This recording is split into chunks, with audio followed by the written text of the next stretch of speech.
All right, welcome, ladies and gentlemen, boys and girls, to the PGL Bucharest Minor North American Qualifiers. We have 4 teams entering. One of these 4 teams will be advancing onto the minor event, that is.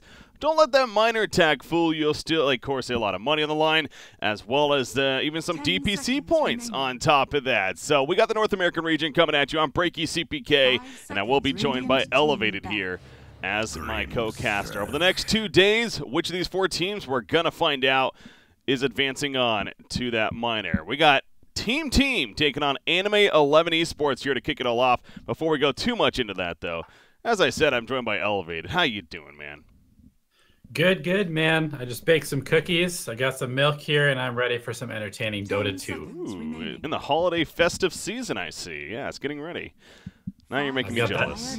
Got that sugar hype, so expect me to be yelling lots of random things during the game. And then crashing soon. All right. Hopefully you can get that bump once again later on. No, but today, again, it's only 2 days. It's only 2 days now. It's a 4-team event. It's pretty much straight to the point, double elimination. We have 3 best of 3s, both today and tomorrow, though. So we definitely have a lot of Dota. And all right, so we got these 2 teams going at it. Complexity and Test 321. Also formerly known as Test 123. Yes, that's right. The South American team that was, and we came to realize wasn't actually a South American team, is now playing in the North American qualifiers. My point with saying all this, though, is that this is a completely open qualifier, in my opinion. Really, any 4 of these teams, 3 of the 4 teams at least, has a very, very good shot. Plus Ultra disbanded, by the way, which is why they're not in this. Obviously, Eternal Envy and Snake King, they went to South America to join, I believe, was Infamous in an organization down there. So there's been some movement. There's been some updates here. We're doing our best to fill you in. But we got these 2 teams to kick it all off, at least. Yeah, the Dota, the DPC season number 2 continues to deliver with all sorts of interesting intrigue. That move of Envy and Co. to South America, very interesting. But in this game, we got some other interesting stuff. We've got a Grimstroke PA, 2 heroes that are extremely high value. And we've got an IO Gyrocopter, which is a combo that we know is incredibly powerful. We don't see it a lot because usually the IO is banned out, and we basically never see the Gyro kick without the IO. Yeah. Because the combo is so strong and the hero is relatively mediocre without it. But together, with that IO being banned, usually if you happen to get it, it no doubt is strong. Again, that level 15 IO provides that 4,200 gold item Gyrocopter, which is a very, very strong tool for him to take advantage of. And obviously the tethering aspect in general, strong itself. But yeah, also Anime11, real quickly on their lineup. Again, players that you may recognize a little bit if you follow the North American scene at all. Obviously, Grant is talks up a bunch of these players all the times, but specifically Venom. I know he's really hyped about this kid.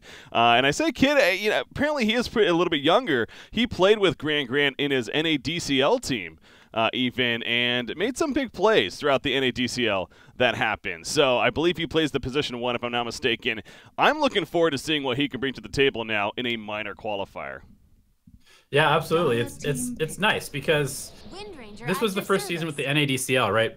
PPD's league that he started for North American Dota, and we're already kind of seeing the payoff from that. We're seeing, like, Team, for example, they have the potential to qualify for a minor. All these guys played in the NADCL. We've got Venom. We've got Annihilate. These guys played in the NADCL, and here they are in this regional qualifier with a shot to go to the minor. So clearly the NADCL, I'm not going to give it all of the credit, but it's definitely helped, you know, further the NA scene. So we're actually seeing a lot of advancement from the ranks of those players to the actual ranks of competitive Dota. Yeah, it's been great at fostering the scene, and no doubt the continuation of it. I believe they've already announced that they're planning to do at least a season 2, and excited for that. But this isn't about that. This is about the PGL Bucharest Minor Qualifiers North America. So let's get more into the draft. A Bane Sand King follow-up to that opening of IO Gyro. This is looking almost like last year draft, honestly. Earlier on in the season, coming out from Team.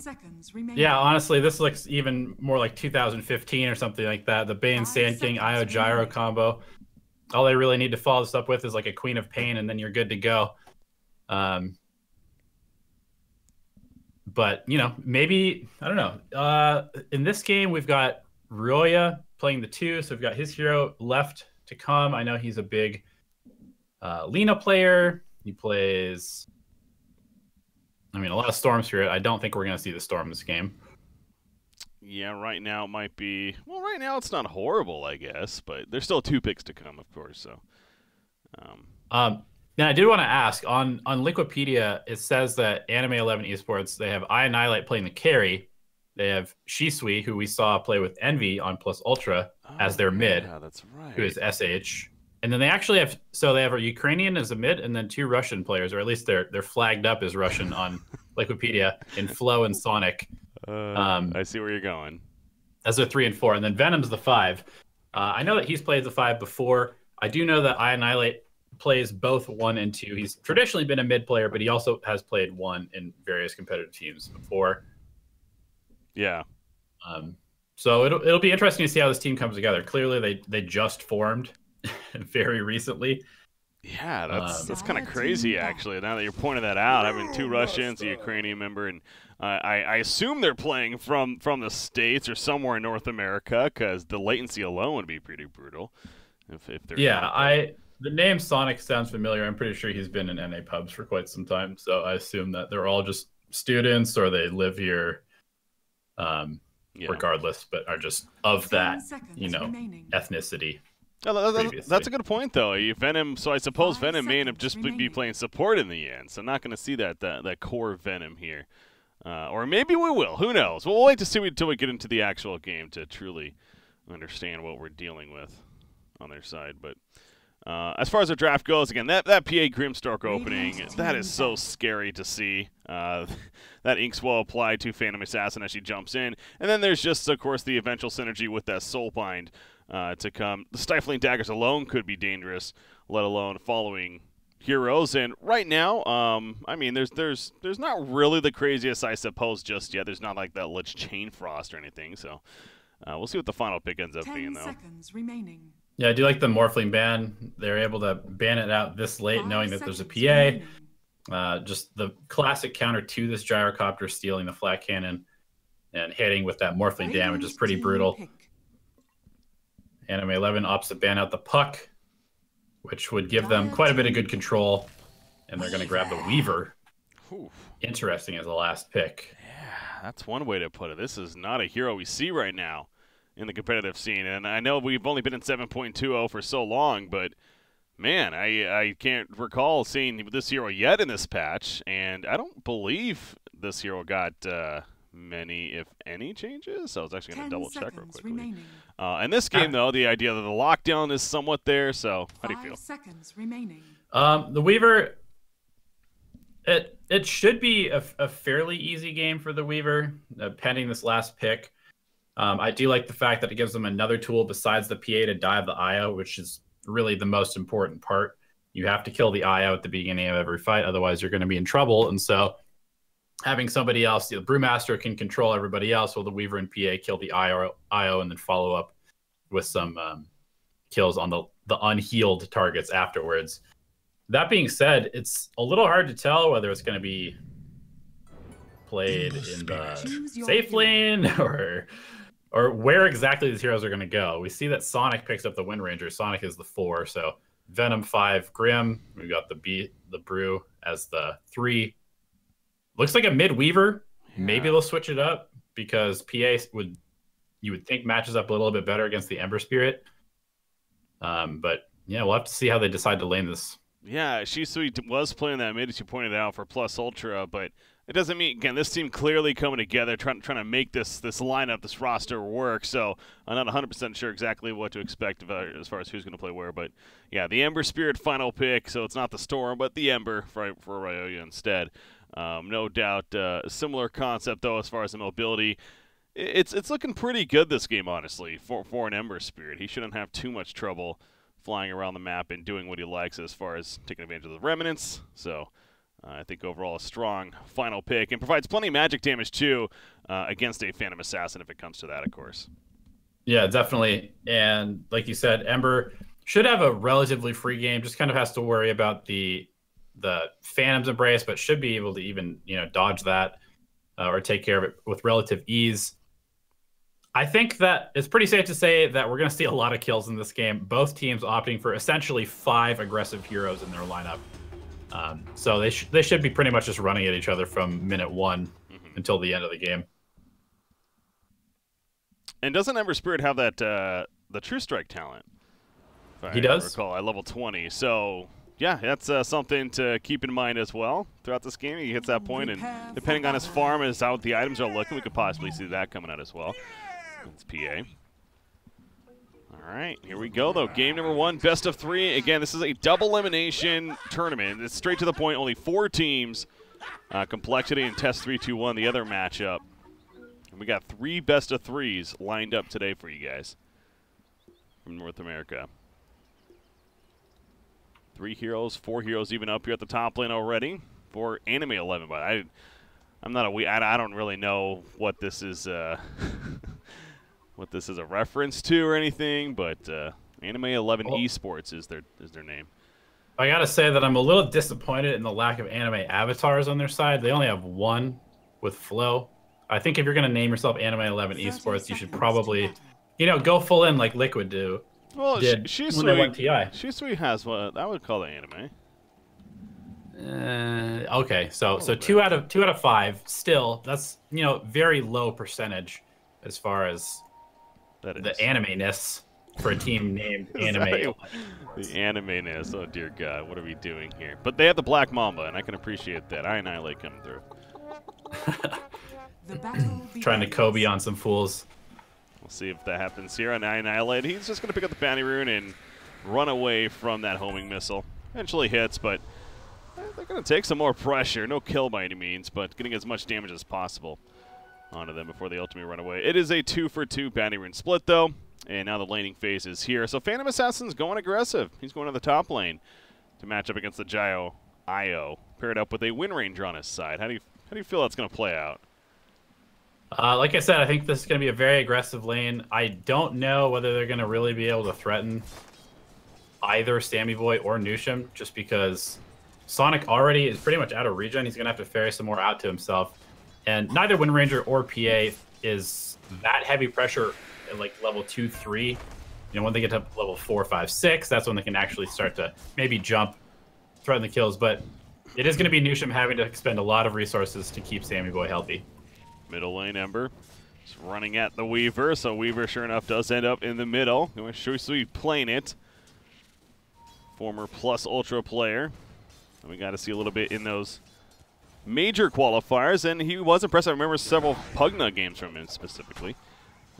From Plus Ultra, when we got the chance to cast them. That played pretty well, so excited to see how he does on this Weaver now.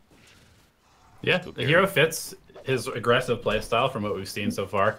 A little bit concerning against the shackles of the Searing Chains, but also Ember Spirit, a hero with very low armor generally, although he did get an armor buff, and Weaver's good against heroes like that.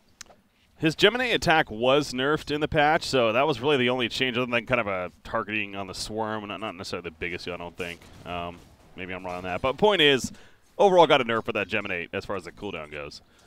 Yeah, more importantly, it's like 5 or 6 patches in a row that the Weaver has been nerfed because it was getting picked constantly. So definitely not the hero it once was. I am very curious to see how it ends up laning here, especially since diving tower in mid is much harder than anywhere else. Ooh, bottom lane, Venom taking plenty of damage from the Bane, but makes it back to the lane. He's going to be fine doing a pull of the sorts right there. Flow on that Brewmaster. Is going to have to take a creep wave. He should be able to get some solid last hits. So has a Quelling Blade, just even dancing on top of that. He's feeling pretty good on the Brewmaster.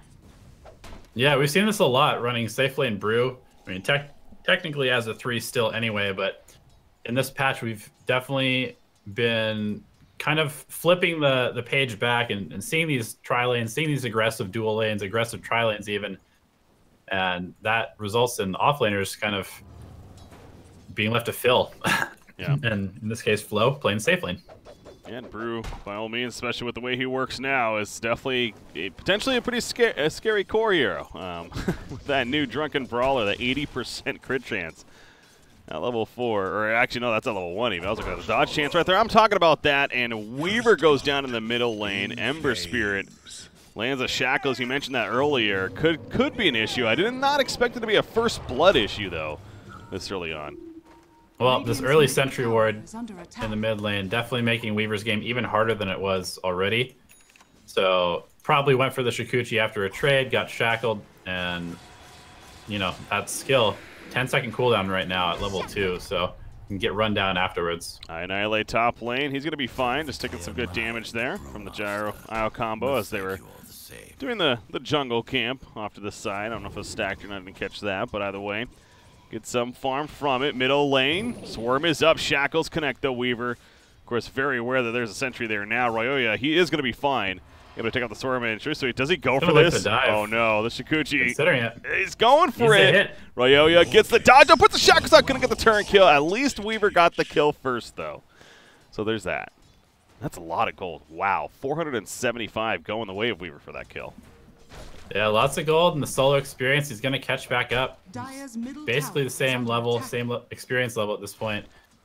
And they're both going to end up back in lane at the same time. However, Shisui does not have TP available, so he's going to end up losing out in the long run. And I don't know. I wouldn't really call that worth it because levels are so important on both of these heroes. Yeah, plenty of gold, but yeah, he is going to have to run back as mentioned. Bottom lane, Grimstroke's in trouble. The stun set up on top of the sleep. No chance to get away for Grimflow. Can only do so much as this applies a Thunderclap. Going to go for a turn, but again, not nearly enough damage at this point into the game. So he gets a brain sap there, but nice kill on the Grimstroke and a 3-1 lead for Team. Off the bat. You definitely don't want to be trading that Sandstorm. Even if you are a Brewmaster, who seems like an incredibly beefy hero. Yeah, the Sandstorm has been buffed to the point of absurdity, I would say. Top lane, though. Yeah, Dire team's got control in all 4 of the bounty runes, and yeah, the top lane, they're playing plenty of pressure at the tower. And they should be able to get this one, I'm guessing, unless Weaver's heading over. He knows that they haven't picked it up yet. He will snatch it in front of the IO. He's going to do some damage out of just TPs. And one more. Oh, it's not enough time. Holy crap, the damage is real. From Weaver right there. He could have chosen to try to tether to his teammate, obviously, but he went for the quick TP, thinking that would be fine. Not the case. Yeah, it's that 0 armor with the Swarm on top of you. Weaver taking a huge amount of damage from every right click. And that last second Shikuchi. Yeah. So nice kill from the Weaver. He's now 2-2 in this game. Safe to say his net worth is probably looking pretty good. Yeah, up there just behind the Ember Spirit, no surprise. After that first blood took place, and speaking of that now, Ryoya, he's level 6, so the Fire Remnants start coming into play, and he has to respect it a bit more on the Weaver. Triple Wraith Band, though. Yeah, it's going to pick up a DD on top of this Invis head top. Ooh. This is looking to be curtains. Radiant are scanning. Potentially. Radiant scan over here. It does. Is it going to catch? No, it doesn't catch. It runs out just in time. Oh no, now they're in trouble. Go for the PA for sure. Yeah. Yeah, they don't want Weaver. Weaver probably knows by now what PA's. Is this too late? He has a Phantom Strike. He will go over to the Wind Ranger. Remnant's coming in. The Searing Chance connect onto both. Annihilate's definitely dead. Can they save Sonic? Remnant forward. He dodges to the right in the trees. It's not enough, though. Great rotation from the Ember Spirit and just missing that scan. Happy to be clutch. Yeah, going back to pick up the IO actually proved to be the most important part of that entire play, because that delayed them from actually getting scanned out as they made the rotation. Venom again. He's going to be slept up, and I feel like we saw this before. It's deja vu. He's going to Sandstorm, goes in for the Pearl Strike. Flow's going to run over, but by the time he's here, and even so, it just doesn't matter. Although a couple of crits help. Brax has to respect that damage. He backs off, but Flow, again, back to going for CS. This Grimstroke, he's not having the best start. That's a Sand King Bane, though. That's a pretty old-school classic combo there, and he's feeling it. Yeah, Brax is owning right now. Top CS in the game. Putting on tons of pressure. Just about to hit level 6. He's going to get that about half a level before the Brewmaster hits his level 6, which means that they could potentially go for a kill here. Using that Epicenter. Grimstroke TPing in. There's the chance. Not going to use the Epicenter. He didn't have enough mana initially. Eventually does pop the stick, though. Goes for it. And Flo is most certainly going to die. Trying to go for the turn kill on Ix Mag. Not enough, however. Shusui's here. Still has the stick on Brax, though. Doesn't have vision. And this ward. Yeah, his own sentry to cover himself. So Weaver has to just go back to farming in the lane. I would call that a pretty good trade for the Dire team there. Yeah, absolutely. Killing this Brew who has had, you know, a significant boost than he normally might have had playing in the off lane. So pretty high net worth hero. And getting this Weaver to the bottom lane out of the mid means that Ryoya is just having complete free farm here. Phantom Assassin's not having a good start, unfortunately. It's not horrendous, but she does have triple Wraithband. Definitely playing that recovery game. Bottom lane, that Burrow Strike is not going to matter. Brax will fall. Nice catch as they come in with a Thunderclap for Brewmaster, and Weaver still being here. Remember, technically 2 cores. The Shackle doesn't connect. Power Shot goes through, though. Gemini attacks, and Juicy will just run in with the Shikuchi level 4. So a double kill for the Weaver. Weaver is starting to be active, and that's showing up. He is top net worth now because of his activeness. Yeah. Great play by Flo to pass off the sleep to himself, knowing that Weaver has much better dive potential than the Brew does, and so she's able to clean up that kill. Like you said, top level, top net worth. Ryu's might be dead. Does he have a Remnant up? He's, yes he does. I was going to say, he was overextended there quite a bit, but I got to figure he had one up when he was playing. The rune of regeneration. So he gets back at the top lane. Meanwhile, Io and Gyro just doing their thing. It's the lane's somewhat been abandoned. It even seems like you can't blame them. It's tough to fight into this.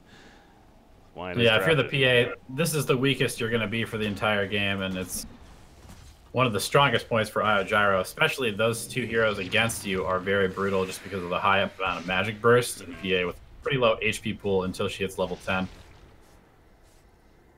10-minute bounty runes. Gyro's going to camp it. There's a TP coming in for Weaver, though. They do not want to give this bounty rune up. They see this.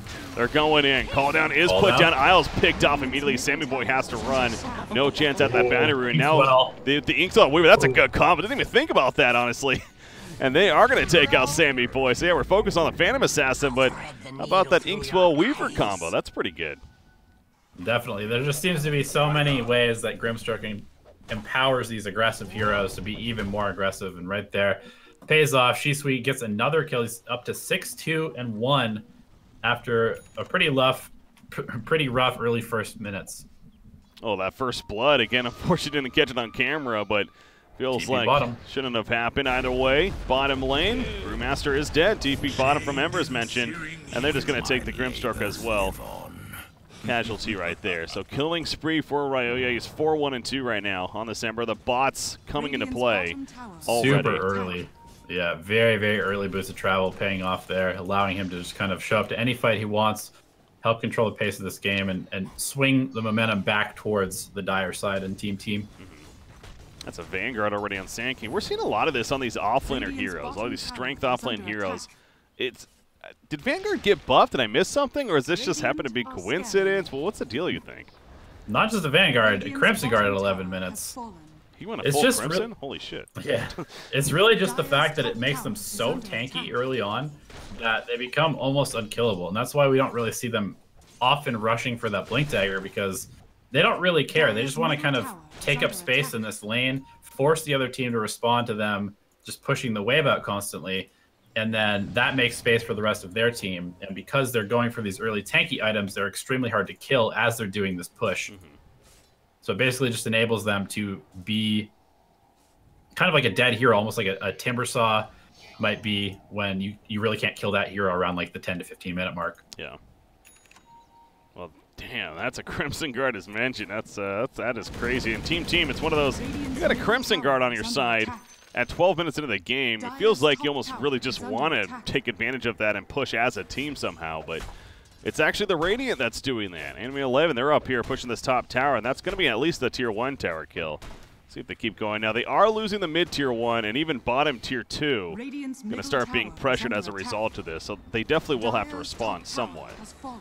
Yeah, we still haven't seen the split used, and like we were kind of talking about, this early Crimson Guard on Sand King, Brax really just wants to draw. He wants to counter the aggression in this top lane by simply forcing them to come fight him because he's so tanky.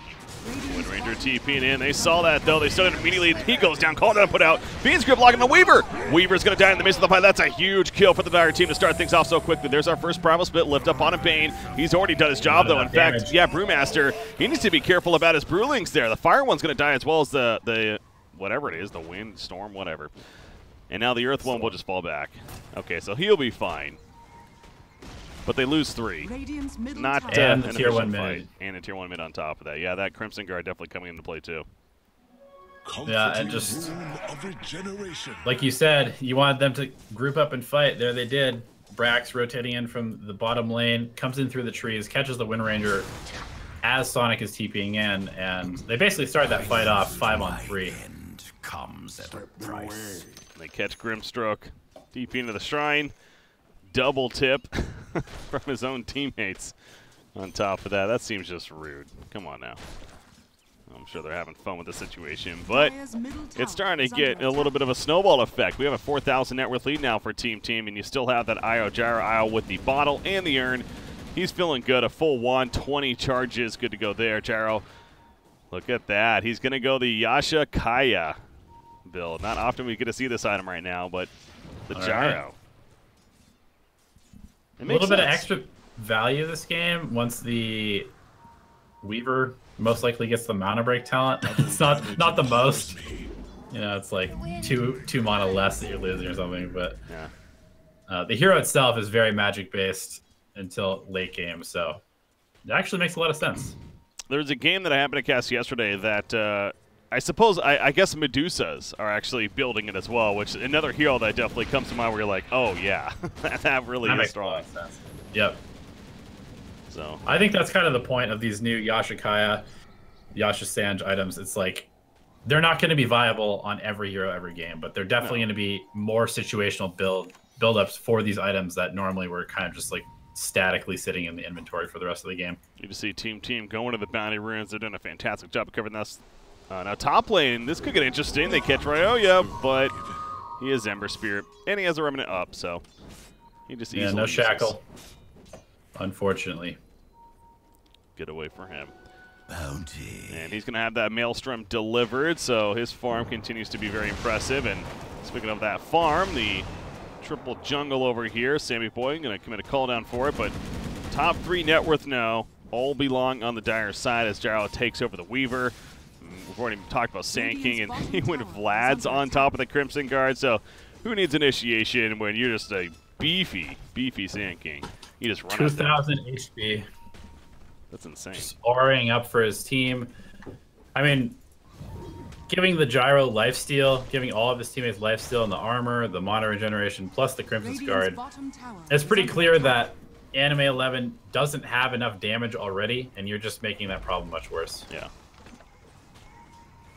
Sandstorm going down. Brax wants the tower kill. He's going to be able to get it. There we go. Easy tower kill in the tier 2.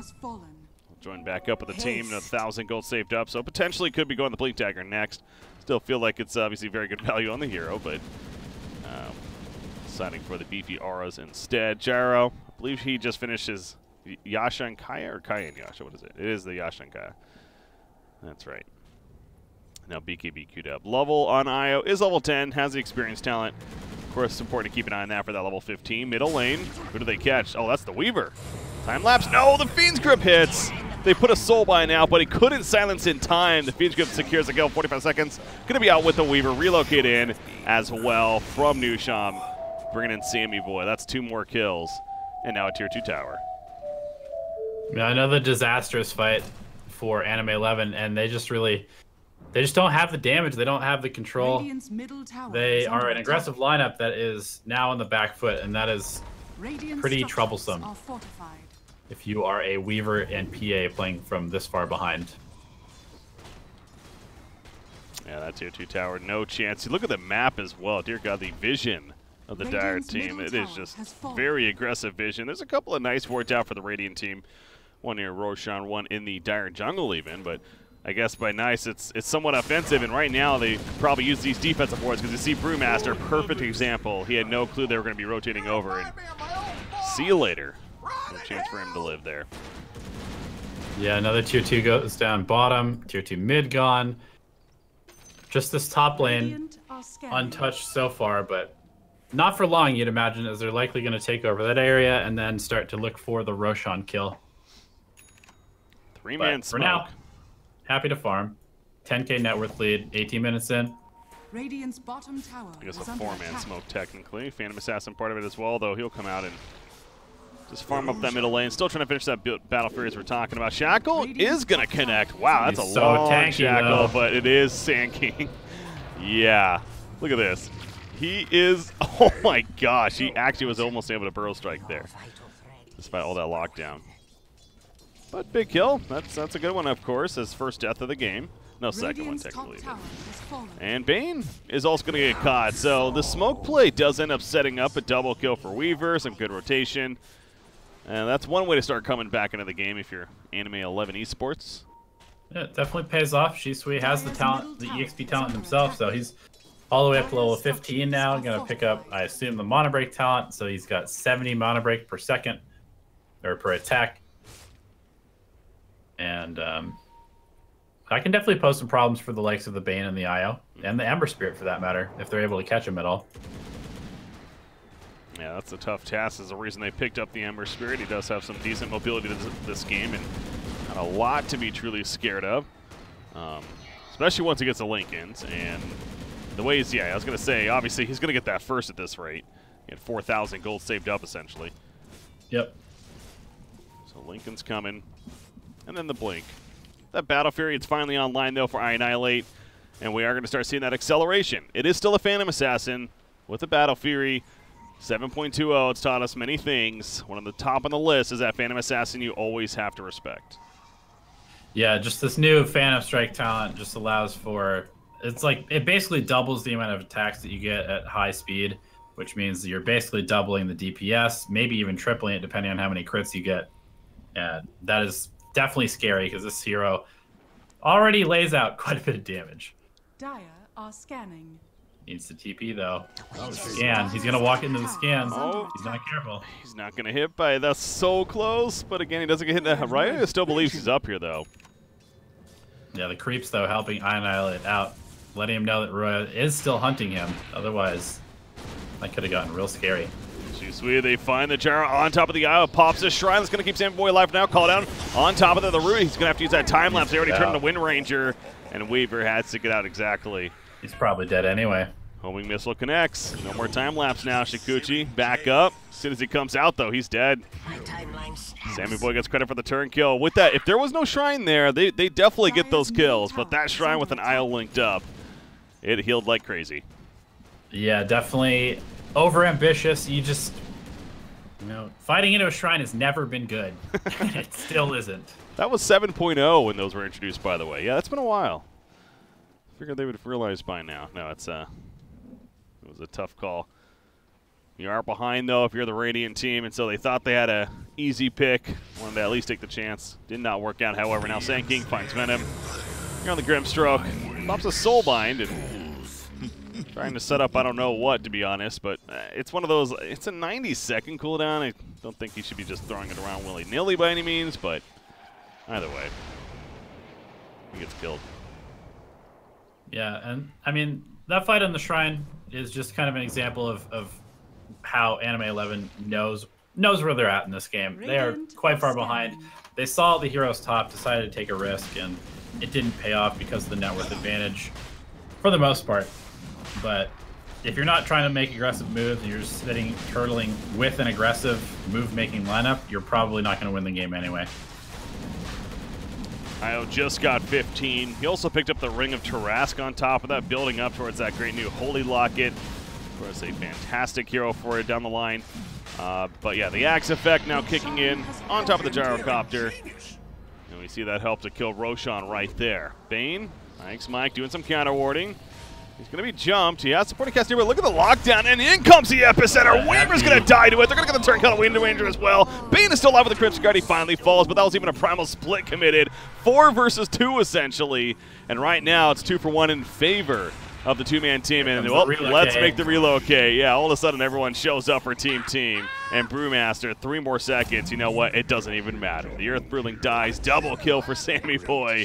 That initial lockdown from IX Mike was beautiful, and he had trust in his teammates, and he was right to believe. And you would never know that Brax just fought 1v3. He's back up to full HP. Yeah. Didn't even fall below half HP during that fight. This tanky Sand King build. Building a Radiance, 2,900 gold saved up. So at this rate, he's going to have it very quickly too. I don't know how much longer you can hang in this one if you're Anime11. It's again, I guess you do have the Phantom Assassin factor. As I said earlier, you got to respect that. He has a Deso now. So he is still very squishy himself, but there you go, an example of a pretty big crit. Yeah, 800 plus onto the Ember. Yeah, still doesn't really want to fight until he has his BKB, but he's not going to get a chance as he's going to be forced to defend his base. Soulbind throwing out. It did commit for the kill on Grimstroke, though. He buys back, however. That Crimson Guard on top of the nice cooldown. stun by Brewmaster. That stun hits him. He could not get out of the cooldown. He dies. Dieback on Grimstroke. Meanwhile, Weaver in the back lines. Ike's Mike unable to sleep him just yet. It's on cooldown. He finally gets to sleep off, though. Phantom Assassin jumps in. Crit down onto Bane. However, they're going to turn on the PA. That glass cannon target that is. He buys back immediately. That's not what you want to be doing, though, this early on in the game as that core. Kind of has to, though. Yeah, you're just still up on Sammy Boy. It's definitely a set of racks. Oh, and they do find Weaver. Kill the Weaver as well. This could be 2 sets of racks now with Weaver and Grimstroke both out for 40 seconds. Easy racks. Yeah, the 2 sets, very likely. Phantom Assassin, again, she can still throw out those daggers and hope for some big crits. Sand King's probably not going to be that target, but Sonic, that was almost so sick. The tree put down. He shackles, blinks behind Sammy Boy, puts down the tree, but doesn't get the shackle. That would have been a pretty clever play, actually, but trying to look pretty in the face of danger. Danger just kicked his ass, though. GG, well played. Team will take game number 1 here in this best out of 3. So, Anime11 Esports, of course, still a fighting chance, but Team, it seemed like they got the draft that they wanted, especially with that IO Gyra opening, and they rolled from there. Yeah, there's a reason that most teams ban the IO against Nushim. He's well known for playing that hero. And just that IO Gyro combo, I mean, it's been so strong for so long. And it actually is very, very good against PA because it just comes online faster than PA does, and the magic damage makes it really hard for that hero to play. So game 1 in the books, guys. The PGL Bucharest minor qualifiers, North American region, getting things kicked off with NA. And right now, team's up 1-0. I'm BreakyCPK, joined by Elevated. Stay tuned, guys. We got game number 2 going to be coming up next.